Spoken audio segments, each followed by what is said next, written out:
একটা রিলেশনশিপ স্থায়ী রাখতে হলে কখনো আপনি এই ভুলটা করবেন না। ভুলটা হচ্ছে মিথ্যা কথা। ছোট্ট কোনো মিথ্যা কথাও আপনি তার সাথে বলবেন না। কারণ কি জানেন, একটা রিলেশনশিপ আপনার করতে যতটা টাইম লাগে না, কিন্তু বিশ্বাসটা জোগাইতে, তার প্রতি যে আপনার বিশ্বাসটা, সেটা আপনার তাকে দিতে অনেক সময় লাগে।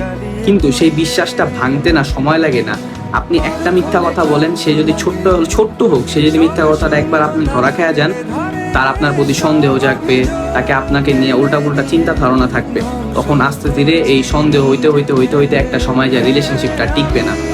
সবসময় চিন্তা করবেন যে ভুলবশত আমি একটা মিথ্যা কথা যেন ওকে না বলি। এই জিনিসটা আপনি চেষ্টা করবেন যে ওর সাথে যতদিন সম্পর্ক থাকবে, আপনি যদি ওর সত্যিকারে ভালোবেসে থাকেন, পরে সবসময় আপনি সত্যি কথা বলবেন। সত্যি কথাটা একটু তিতা হলো, সত্যি কথাটা বলার চেষ্টা করবেন।